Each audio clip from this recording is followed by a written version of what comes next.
Assalamualaikum warahmatullahi wabarakatuh.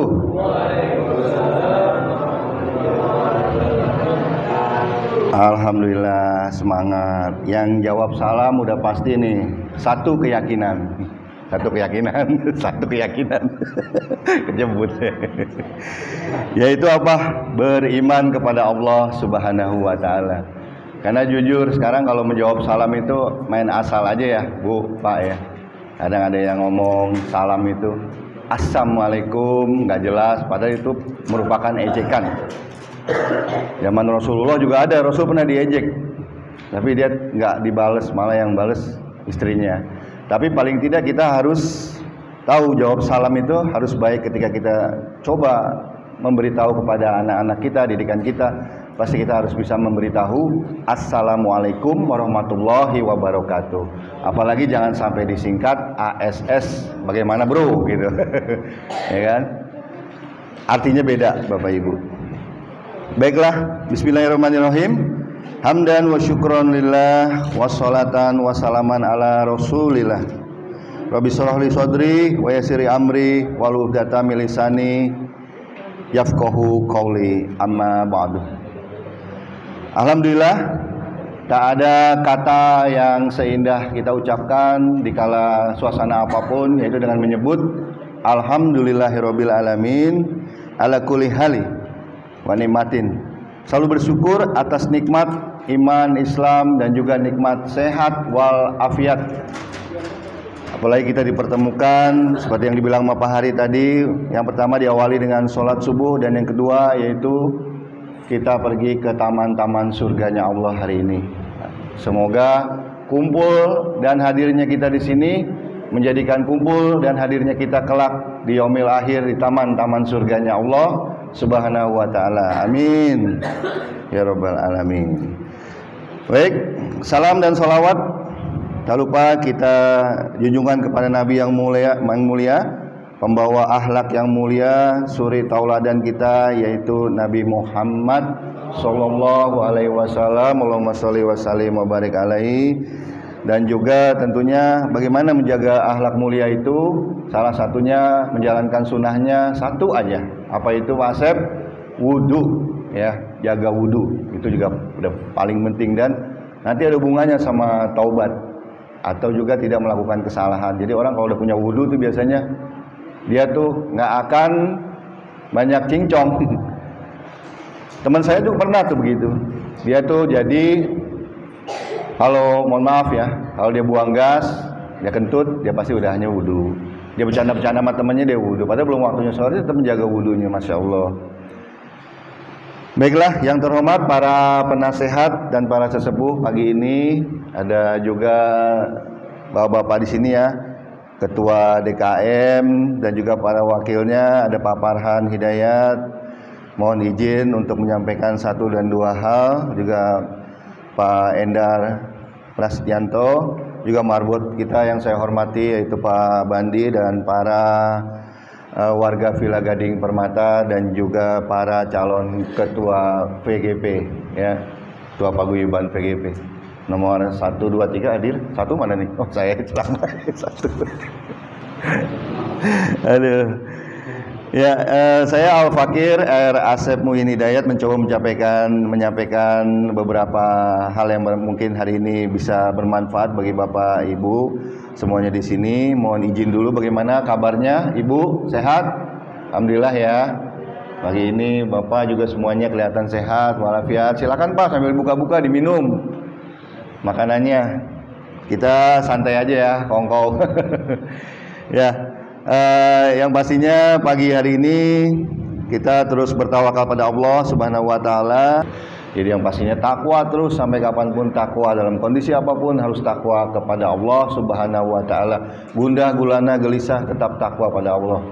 Jalan satu-satunya apa? Kita kumpul di sini karena ada yang bilang, banyak para ustadz yang saya dengar di ceramah Jumat, ada 3 manfaat hati yang bisa kita temui. Yang pertama yaitu pada saat kita menyendiri.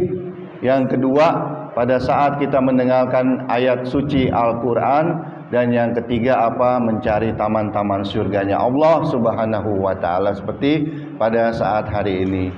Jujur bagi saya sekarang banyak perumahan klaster yang tentunya saya punya teman juga cerita sama saya ketika dia tinggal di daerah kawasan Lebak Bulus dan dia punya rezeki tinggal di daerah klaster di kawasan Ciputat dekat daerah danau, dan nggak usah sebut wilayahnya, itu mereka jarang sekali mendengar suara azan dan dia rindu dengan kumpul-kumpul kayak seperti ini. Sementara kita kumpul-kumpul setiap saat, setiap waktu bisa dicari waktunya karena VGP sangat berkah sekali, sangat berkah.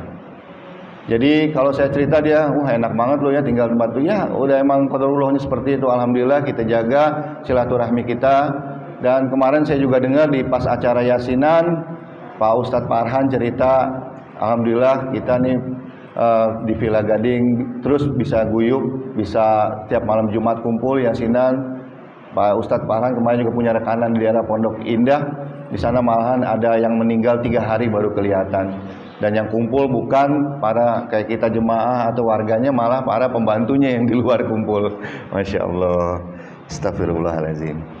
Baiklah, bapak-bapak, ibu-ibu, pagi ini berdasarkan buku yang saya punya ini, yaitu Himpunan Materi Kultum. Tadinya sih pengennya sih di sini ada satu topik yang bagus ya, yaitu hak tetangga dalam Islam, dan juga masih banyak lagi, ada silaturahmi, ada risalah dalam kepada wanita, risalah kepada pengantin, bahaya perceraian, mendidik anak, masih banyak lagi di buku ini. Tapi ya emang wah pakai buku, saya juga bisa di depan, gue juga bisa di depan. Ya coba aja sini kalau nggak derdek loh, gue aja udah gemeteran.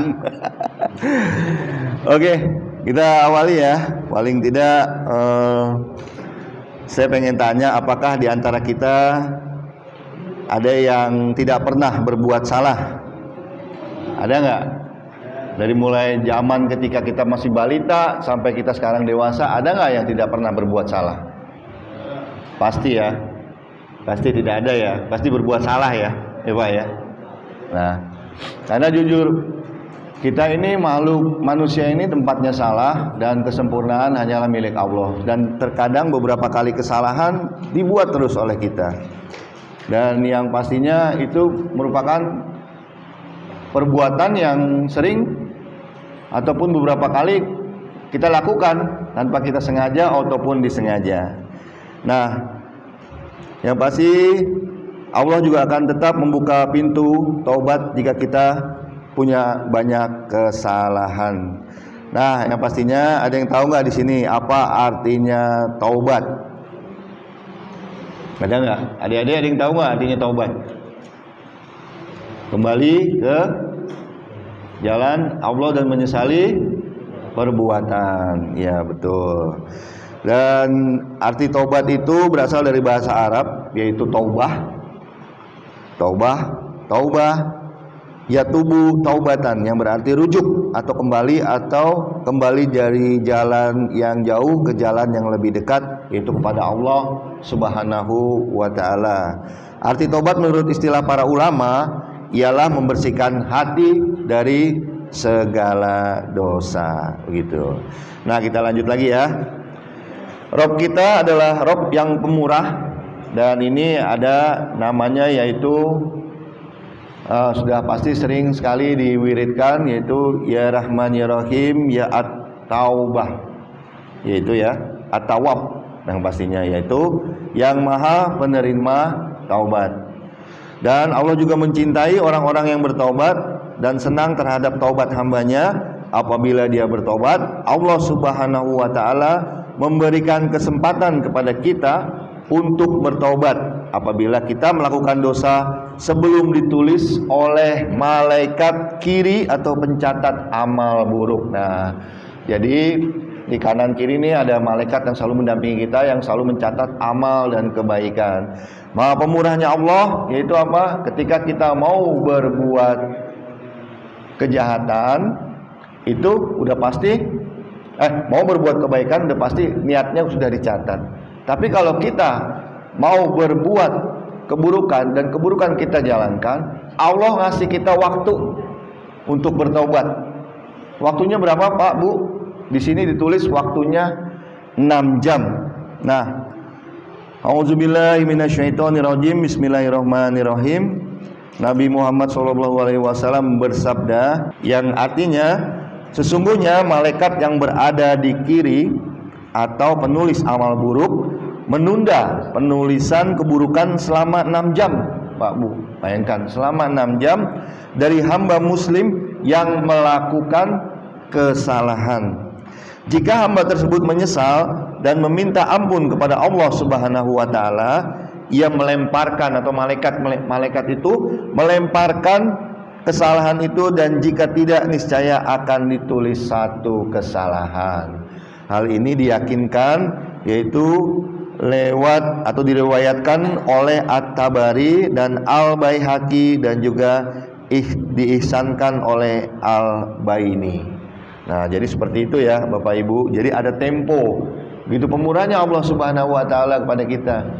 Jadi kalaupun banyak sih kesalahan yang kita perbuat, dari contoh misalnya ada kebohongan, kemudian kita menyadari astagfirullahaladzim, mau nggak mau ada sedikit kebohongan, ya kita segera bertobat, minta ampun kepada Allah. Atau hal-hal yang besar gitu di jalan, kita kesel sama orang sampai akhirnya amit-amit ya Pak Bu, kita ngumpat di jalan, orang dikata-katain, dan udah hanya kita menyesali perbuatannya, kita mohon maaf pada Allah. Tapi kalau bisa kita tahan emosi dan sabar intinya. Kemudian bagi orang yang berdosa ini dikasih tempo, dan hingga ia meminta ampun. Rabb kita Allah Subhanahu wa taala berfirman dalam surat Ali Imran ayat 135 136. Nah, ini artinya apa? Dalam surat Ali Imran, dan juga orang-orang yang apabila mengerjakan perbuatan keji dan menganiaya diri sendiri, mereka ingat akan Allah lalu memohon ampun terhadap dosa-dosa mereka, dan siapa lagi yang dapat mengampuni dosa selain Allah Subhanahu wa taala. Dan mereka tidak meneruskan perbuatan kejinya itu sedang mereka mengetahui. Nah, dalam surat Ali Imran ayat 136 yang langsung saja artinya, yaitu mereka itu balasannya ialah ampunan dari Rabb, dari Allah Subhanahu wa taala mereka, dan surga yang di dalamnya mengalir sungai-sungai sedang mereka kekal di dalamnya, dan itulah sebaik-baiknya pahala orang-orang yang beramal. Nah, begitulah. Dan juga pernah disampaikan oleh banyak ustadz ya, di mana para hadirin dan juga Bapak Ibu VGP yang dicintai Allah, sesungguhnya orang yang beriman bukanlah orang yang tidak pernah melakukan dosa. Jadi akan tetapi orang yang apabila melakukan dosa, dia ingat kepada Allah Subhanahu wa taala, lalu segera meminta ampun terhadap dosanya dan berhenti dari kesalahannya. Di mana di sini juga dituliskan bahwa sesungguhnya apabila kita berhenti melakukan dosa, menyesali telah melakukannya, berniat nggak akan lagi mengulang-ulanginya, dan mengembalikan semua hak kepada Allah Subhanahu wa taala. Jika ada hak bagi mereka, maka engkau benar-benar telah menyempurnakan syarat-syarat bertobat. Nah, tinggallah kita semua mengakui kelemahan di hadapan Allah Subhanahu wa taala dan memperbanyak melakukan kebaikan.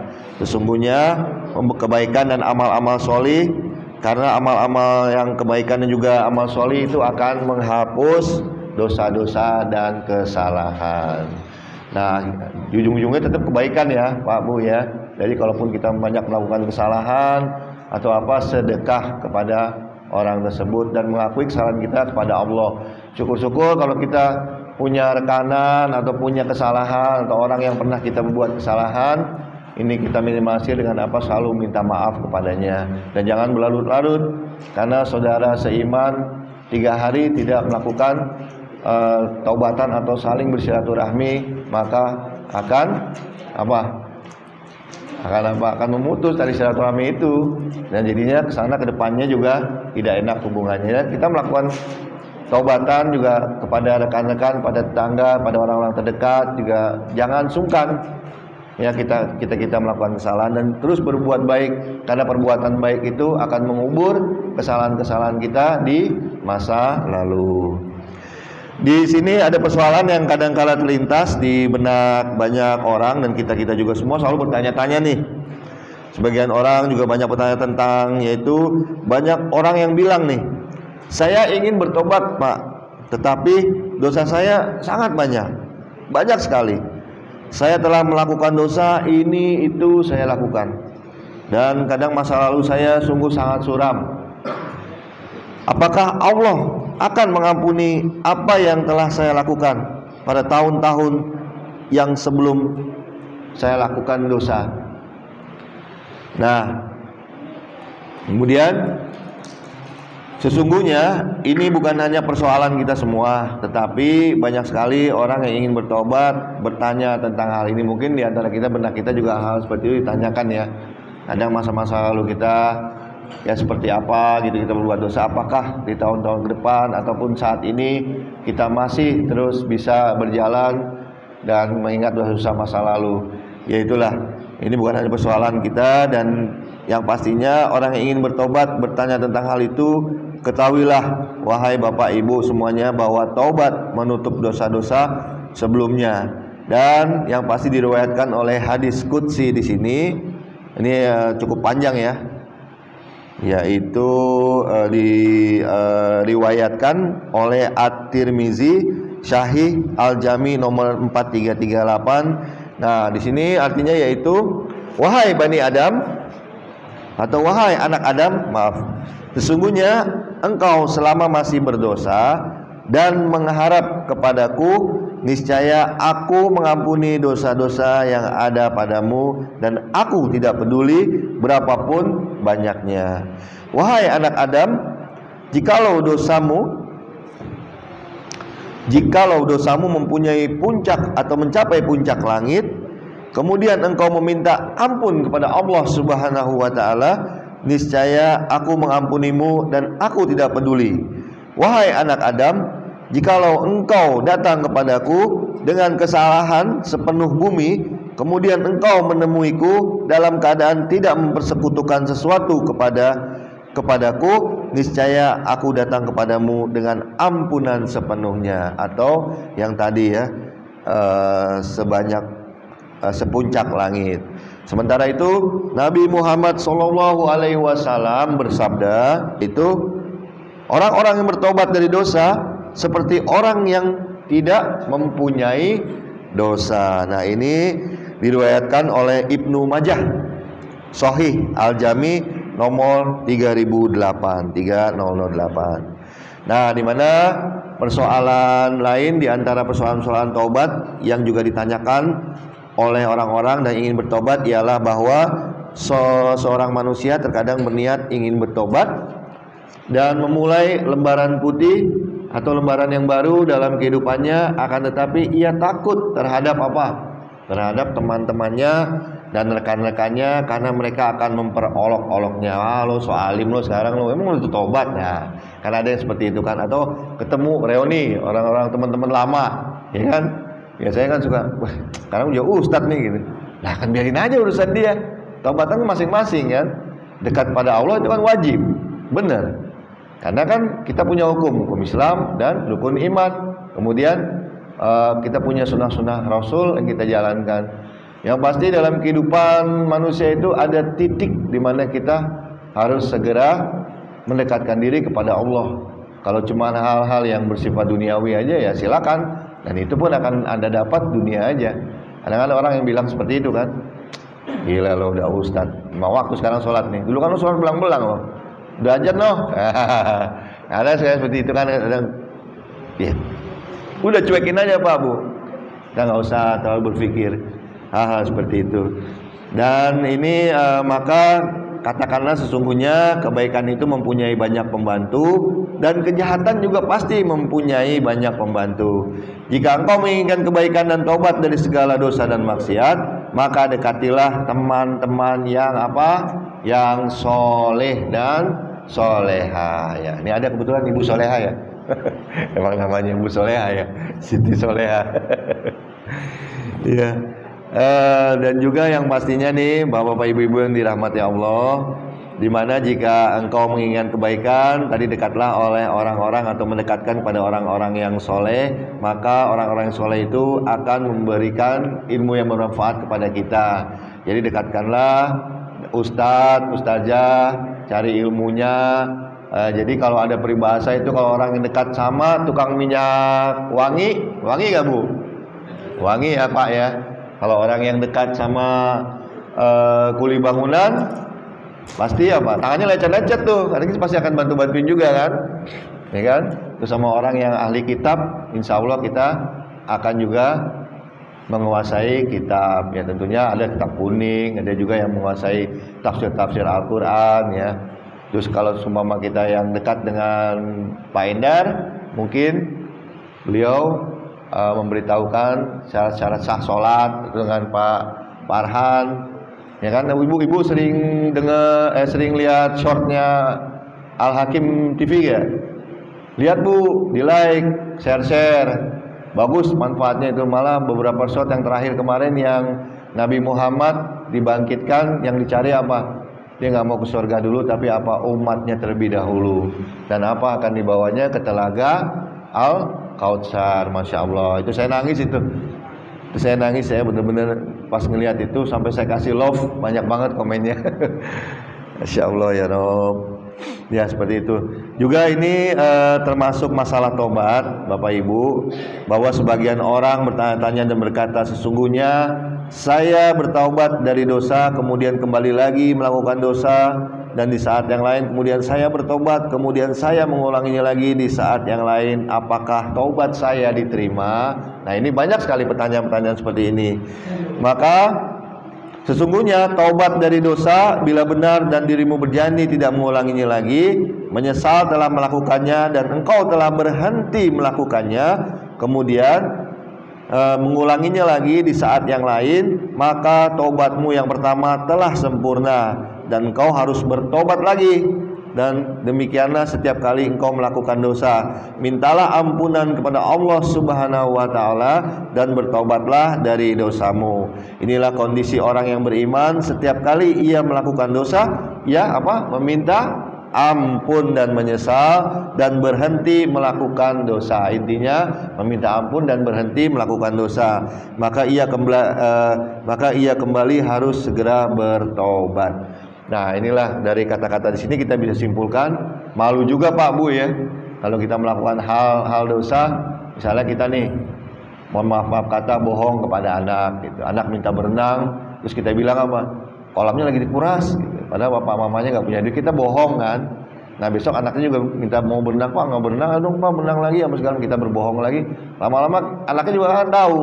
Nah sekali-sekali ajaklah memang anak itu berenang didampingi, jadi kita juga nggak berbohong. Atau ada persoalan-persoalan lain yang besar di kantor, dimanapun, di lingkungan kita, sekali-sekali kita jangan sampai menyakiti orang. Diulang lagi, jangan sama sekali.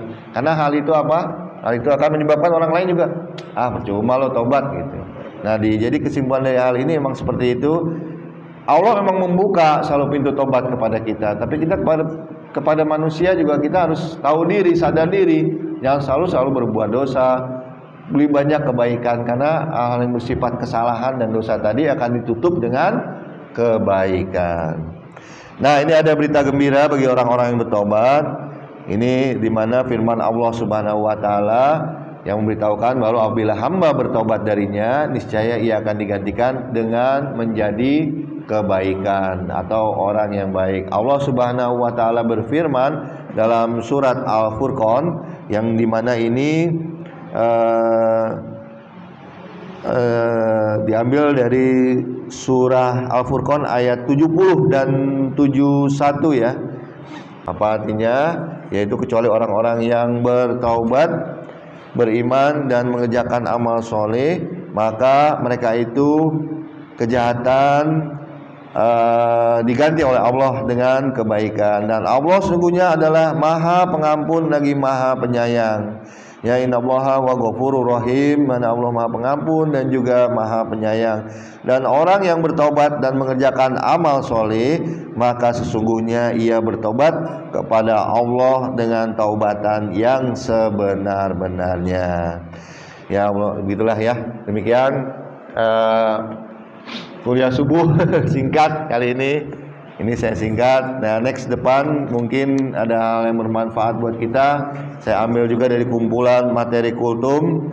Dimana ini kalau saya kultumnya cepat Pak Bu ya. Karena kultum itu buat saya bukan kuliah 7 menit, tapi kuliah tunggu makan. Makan pagi udah lapar. Gitu. Ya demikian, semoga bermanfaat hari ini. Wabillahi taufik wal hidayah. Wassalamualaikum warahmatullahi wabarakatuh.